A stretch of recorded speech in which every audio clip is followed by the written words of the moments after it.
Hi everyone, we're up to tutorial 10 question 2. So assume that the stock price S follows a geometric Brownian motion. So straight away I'm just going to write what that means. It means the change in the share price is mu st dt plus sigma st dB of t.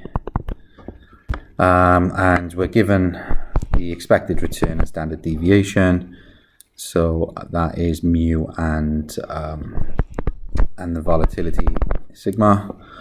Use Ito's formula to find the stochastic differential equation.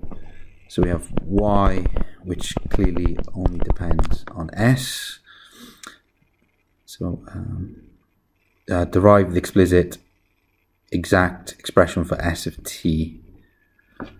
Okay, so this is something we did in the previous example, part 1, C question 1. We stated Ito's formula, we stated the geometric Brownian motion, and we substituted them in. So I'm not going to write all that again. I'm just going to state the result. This is the case where the function or the process only depends on s. So there's only one argument, because there's two equations to consider. So we need to look at that one.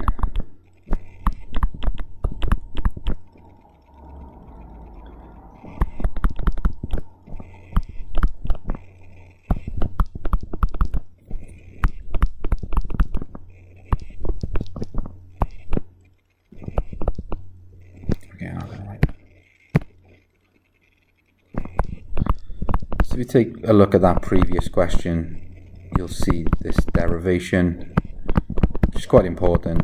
Normally we start off questions by deriving this if we know it follows geometric Brownian motion. Okay, so the process we should follow is f, which depends on a single variable s, and we're going to consider the function log of the share price, log of s.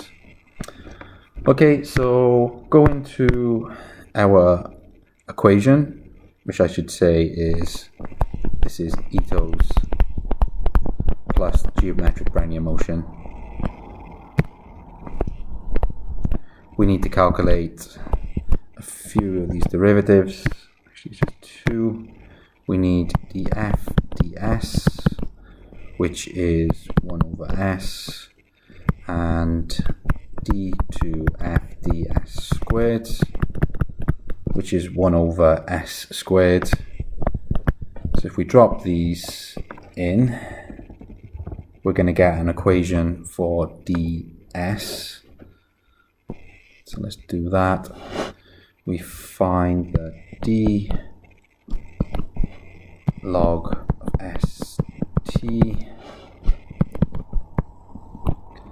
is equal to mu st df ds, which is 1 over st, plus 1/2 sigma squared st minus 1 over st all squared dt that.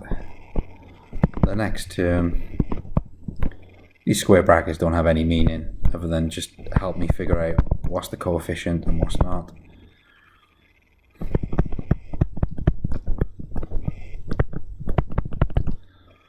Okay, so let's simplify.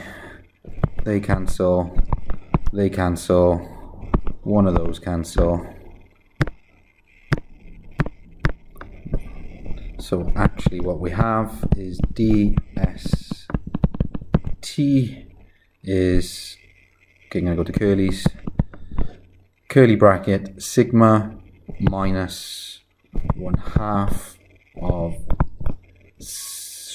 sigma squared d, what happened to that over ds? I keep doing it, I keep missing the square. Okay, I've made a small mistake. I think I've done this for the third time now. I missed the squid there. Actually, fourth time. I missed the squid there as well. Sorry. Terrible habit of missing that. Okay, so actually they cancel completely. So that's dt plus sigma dB. Okay, and that's what we wanted to prove.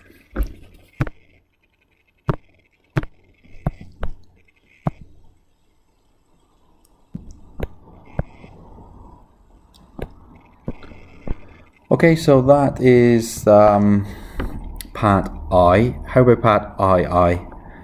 So assume that the stock is currently priced at £40. The stock is worthless if its price is less than 20. Find the probability that the stock is worthless in 3 months. Okay, so we need to do a bit more work. We need the share price on its own.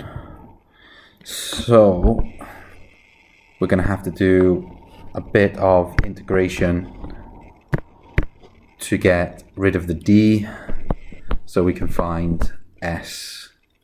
And this isn't too bad because all the coefficients are constant. So if we just integrate a differential equation with constant terms, life is quite easy. What we find is integrating between 0 and t, each of the terms.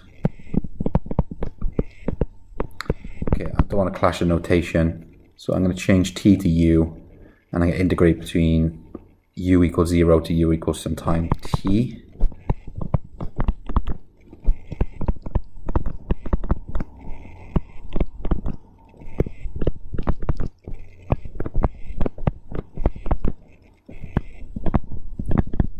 Okay, this only makes sense because those coefficients are constant.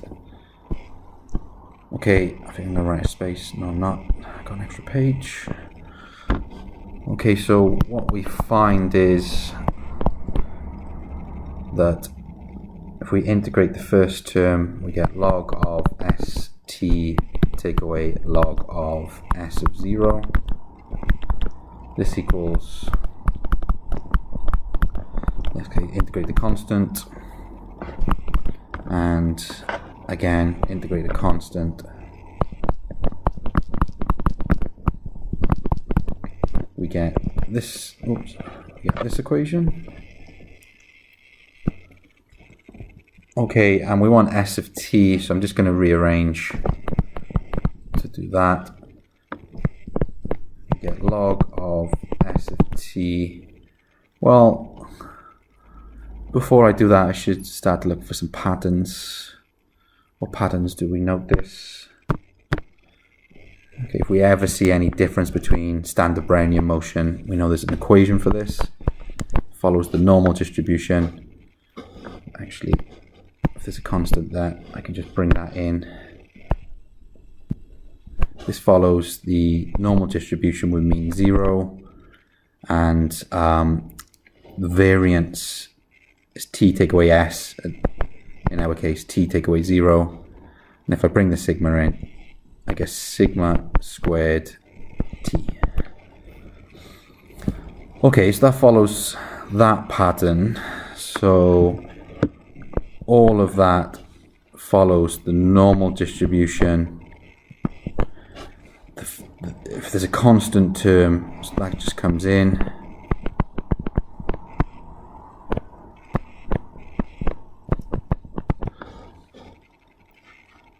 And the variance we've already said. Okay, so what we find in fact is that the log of the share price follows a normal distribution. I'm going to take that log of S0 over log of S0 plus 1/2. It's mu, take away 1/2 of sigma squared dt. That's the mean, sigma squared t. Okay, and actually we know sigma and mu, So I'm going to drop those in. Oh, and we know the share price is at time 0. So this is 40. We know mu.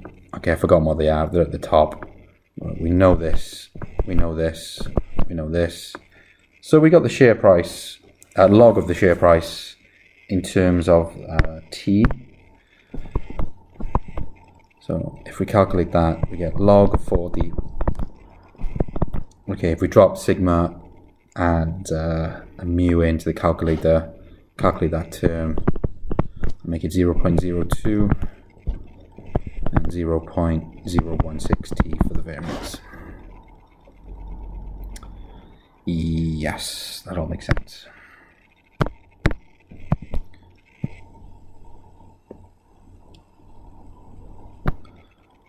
That wasn't good. Okay, let me do that. There we go. Okay, so that completes the first part. Now the second part.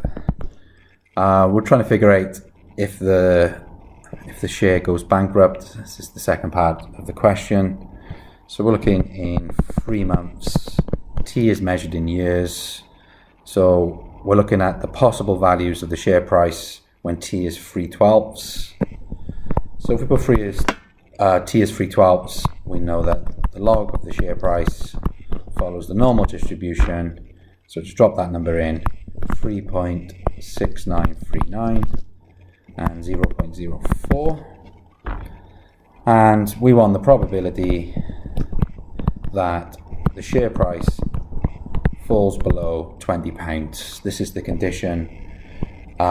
If this is satisfied, then the share goes bankrupt. We don't know the distribution for S, but we do know the distribution for the log of S. So if we take log of both sides, we get an equivalent situation. Now if we standardize, take off the mean,